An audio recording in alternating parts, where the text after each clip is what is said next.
Hello everyone and welcome to my channel Wish to be Wise.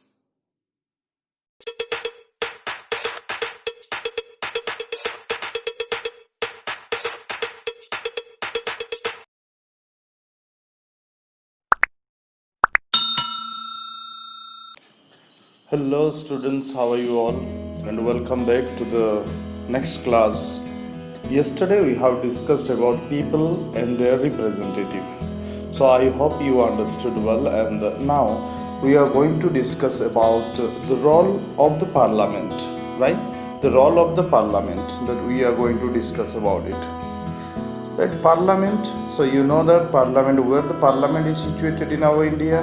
So that is in New Delhi, right?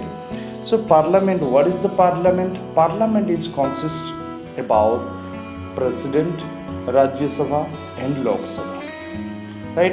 Who are in the Lok Sabha? The people representatives, right? People representatives, जो प्रतिनिधि, जो candidate को हम vote देके जिताते हैं, जिनको हम MP भी कहते हैं. एमपी का मतलब क्या है? Member of parliament, right? So created after 1947, the Indian Parliament is an expression of the faith that the people of India have in principles of democracy. These are participation by people in the decision-making process and government by concept. Right. The parliament in our system has immense power because it is the representation of the people. तो हमारे जो parliament है, parliament में बहुत ही power है. और जो power किस लिए है?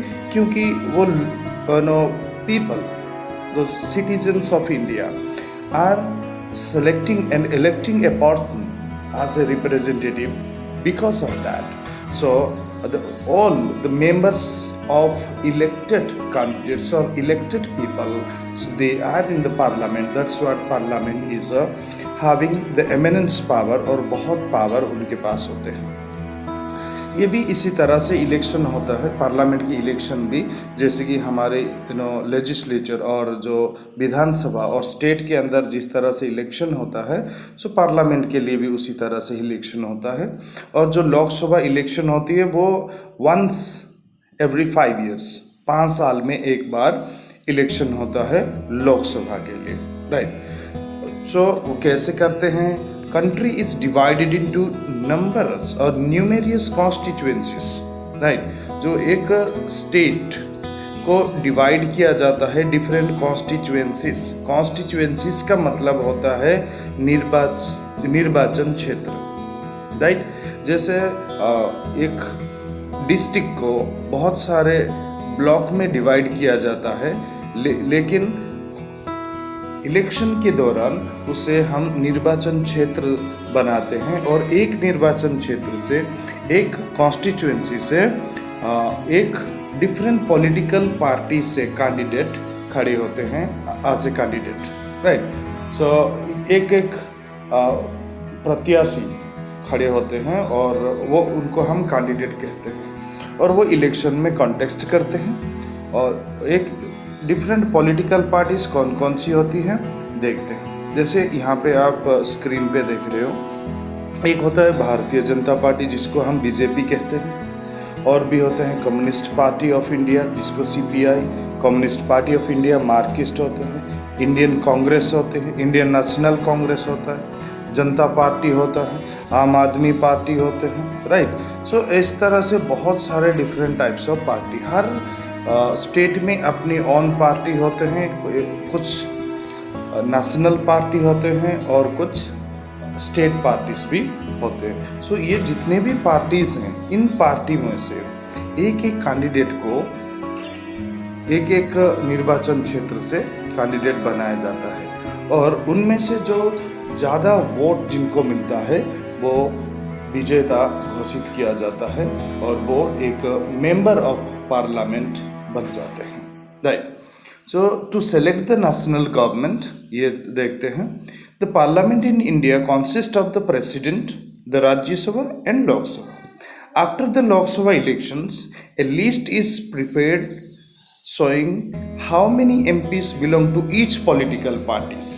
तो एक पॉलिटिकल पार्टी से कितने कैंडिडेट्स हैं और कितने एमपीस होते हैं, then they must have a majority of elected MPs. अगर बीजेपी गवर्नमेंट, आप जानते हो आज सेंट्रल में, और इंडिया की जो सेंट्रल गवर्नमेंट है वहाँ पे आज बीजेपी रूलिंग करते हैं, राइट। क्यों करते हैं? जब ये जितने भी कैंडिडेट्स बीजेपी के जो मेंबर ऑफ पार्लियामेंट कैंडिडेट्स अपने अपने निर्वाचन क्षेत्र से वो इलेक्शन लड़े और इलेक्शन में जब जीत गए, तो अब देखना है कि नेशनल लेवल में कौन सी पार्टी के एमपीस ज़्यादा जीते हैं, तो उस पार्टीज को विजेता घोषित किया जाता है और वो रूलिंग पार्टी बन जाते हैं। Member in Lok Sabha to have a majority party should have at least half the number, right?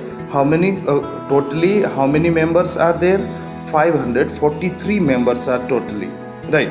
So totally जो 543 होते हैं प्लस 2 नॉमिनेटेड होते हैं और उन 2 जो 2 और भी होते हैं। सो प्रेसिडेंट के पास पावर होता है कि वो किसे नॉमिनेट करते हैं। अगर ये 543 में से इसके थोड़ा सा हाफ और इससे ज़्यादा जो पॉलिटिकल पार्टीज को वोट मिलते हैं और एमपीस विजेता होते हैं, उस पॉलिटिकल पार्टी को हम रूलिंग पार्टी बनाते हैं, और जो उनसे अंडर या थोड़ा सा कम वोट होता है सो वो बनते हैं ऑपोजिशन पार्टी पार्लियामेंट में, राइट। और अगर एक पॉलिटिकल पार्टीज हैं और अभी बीजेपी है, और बीजेपी के अगर थोड़ा सा कम वोट हुआ और दूसरे पॉलिटिकल पार्टी उनके साथ गठबंधन कर लिए, तो भी वो पॉलिटिकल पार्टी बना सकते हैं, राइट।